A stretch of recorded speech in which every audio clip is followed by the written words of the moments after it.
পূজনীয় মহারাজকে প্রণাম জানিয়ে আজকের স্বাধ্যায় আরম্ভ করছি। আমরা পড়ছি মহারাজ স্বামী সোমেশ্বরানন্দজির লেখা বই 100 প্রশ্ন ও উত্তরে সাধন পথের নানা কথা। আমরা পড়ছি 77 পাতা থেকে। প্রশ্ন সংখ্যা 66। যে লোকেরা বড় বড় কাজ করেন কিংবা একাগ্র হয়ে অনেকক্ষণ কাজ করতে পারেন, কর্মব্যস্ত সবসময়, তাদের কি কর্মযোগী বলা যায়? মহারাজ উত্তর দিচ্ছেন, এদের কর্মবীর বলতে পারেন। যারা সবসময় কর্মব্যস্ত থাকেন তাদের কর্মপ্রিয় বা ওয়ার্কোহলিক বলা যায়। তারা কাজ ছাড়া থাকতে পারেন না, কারণ কর্মে আসক্ত তারা। কর্মযোগীও কাজ করেন, কিন্তু তিনি কর্মে আসক্ত হন না। যে কোনো সময় কাজ থেকে নিজেকে আলাদা করে নিতে পারেন। কর্মহীন অবস্থায় থাকতে তার কোনো অসুবিধেই হয় না। এক মনে কাজ করা, বড় বড় কাজ করা মানুষের গুণের পরিচয়, কিন্তু দেখা দরকার যে তিনি এই কাজে আসক্ত হয়ে পড়েছেন কিনা। অনেকের কাছে কাজ হয়ে পড়ে একরকম নেশা। কাজ ছাড়া তারা থাকতেই পারেন না। কোনো কাজ না থাকলে তারা বোর্ড হয়ে যান। এক ধরনের শূন্যতা অনুভব করেন, অস্বস্তি আসে মনে। কাজ করা একান্ত দরকার, কিন্তু কর্মবন্ধনে জড়িয়ে পড়লে চলবে না। অর্থ, সম্পদ, মান, যশ, ক্ষমতা এগুলো অনেকের কাছেই নেশার মতন হয়ে পড়ে। এগুলো ছাড়া তারা থাকতেই পারেন না। আসক্ত হলেই কর্ম পরিণত হয় কর্মবন্ধনে। এজন্যই নিষ্কাম কর্মের সাধনা দরকার, কাজ করে যাওয়া নিরাসক্ত হয়ে। কর্মবীর আর কর্মযোগীর মধ্যে এটাই পার্থক্য। কর্মবীরের কাছে কর্মটা একটা নেশার মতো, কিন্তু কর্মযোগীর কাছে কর্মটা সাধনা, অন্তরের বিকাশ করা। দুজনেই কাজে আনন্দ পান, কিন্তু দুজনেই কাজটা নিখুঁতভাবে চেষ্টা করেন। উভয়ই অক্লান্তভাবে কাজ করেন, কিন্তু কর্মযোগী যে কোনো সময় কাজ থেকে মন উঠিয়ে নিতে পারেন। তিনি কাজে আসক্ত হন না। পরবর্তী প্রশ্ন সংখ্যা 67। সাধারণ মানুষ গৃহী জীবনে কিভাবে কর্মযোগের অভ্যাস করবে? সে তার দৈনন্দিন জীবনে এত ব্যস্ত, সংসার এবং অফিস নিয়ে গলদঘর্ম, কিভাবে সে নিষ্কাম কর্মে সাধনা করতে পারে? মহারাজ উত্তর দিচ্ছেন, প্রথমে কর্মযোগের মূল দুটি নীতি নিয়ে গভীরভাবে চিন্তা করুন। 1. কাজের তাৎপর্য পরের কাজের জন্য কাজ করা, আর 2.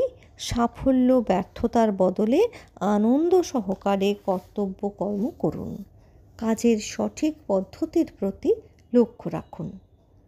এবার নিজের কাজকে প্রথমটির দৃষ্টিতে দেখুন। অফিসে কাজ করছেন গ্রাহকদের জন্য, এই বিষয়ে সচেতন থেকে কাজ করুন। চেষ্টা করুন কাজটিকে আরও ভালোভাবে করতে, গ্রাহকদের সন্তুষ্টির দিকে তাকিয়ে। আপনার দুরকম গ্রাহক, বাইরের এবং ভেতরের। যারা বাইরে থেকে আসেন, আপনাদের পণ্য বা পরিষেবা নিতে আসেন, আর ভেতরের গ্রাহক হলেন আপনার অফিস কর্মী বা সহকর্মী, যাদের আপনি নিজের পরিষেবা দেন, সাহায্য করেন। সিস্টেমে আপনার বিভাগের পরেই যাদের বিভাগ। কর্মযোগের দ্বিতীয় নীতির প্রয়োগ করুন রোজ কিছুক্ষণের জন্য। এতে আপনি অভ্যস্ত হয়ে পড়বেন শান্ত মন নিয়ে কাজ করার ব্যাপারে। ক্রিকেটের আম্পায়ারের মতো নিরপেক্ষ হয়ে সিদ্ধান্ত নিন। সংসারের কাজও এভাবে নিষ্কাম হয়ে উঠবে। লক্ষ্য করুন আপনি অর্থ উপার্জন করেন স্ত্রী সন্তানের জন্য। ঘরের গ্যাজেটগুলি, যেমন microwave, TV, fridge, washing machine ইত্যাদি আপনি আর কতটা ব্যবহার করেন? বাড়িতে যে রান্না হয়, বিদ্যুৎ খরচ হয়, আসবাবপত্র, এসব আপনি নিজের কাছে কতটা লাগান? সংসার দাঁড়িয়ে থাকে মা বাবার ত্যাগের ওপর। এভাবে অফিসের মতো সংসারেও আপনার কাজ প্রধানত অন্যদের জন্য। কাজের রিটার্ন যে পাবেনই এমন তো কোনো কথা নেই। মানুষের মন পাল্টে যায়, তাছাড়া আছে মৃত্যু।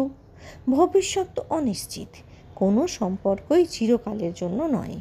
এই সত্যকে আপনি যত বেশি গ্রহণ করতে পারবেন, কর্মযোগে ততই আপনি এগিয়ে যেতে পারবেন।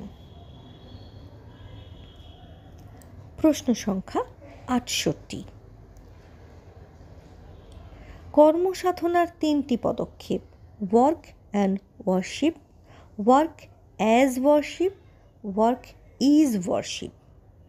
কীভাবে অফিসে অভ্যাস করব? প্রতিটি পদক্ষেপকে আলাদাভাবে ব্যাখ্যা করুন। মহারাজের উত্তর: প্রথম পদক্ষেপ ওয়ার্ক অ্যান্ড ওয়ার্শিপ। এটা অভ্যাস করুন 2 সপ্তাহ।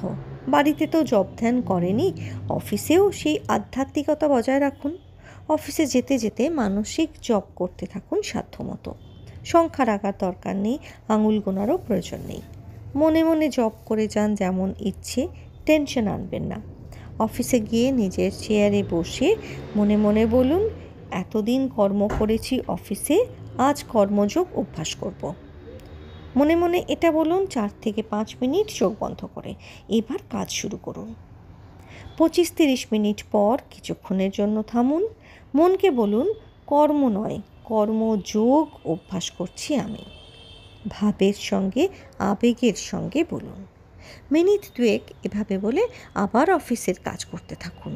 আধ ঘন্টা বাদে কাজ থামিয়ে আবার বলুন আগের মতো। এভাবে 4-5 দিন করুন। কাজের সময় যতদূর সম্ভব সচেতন থেকে কাজ করুন।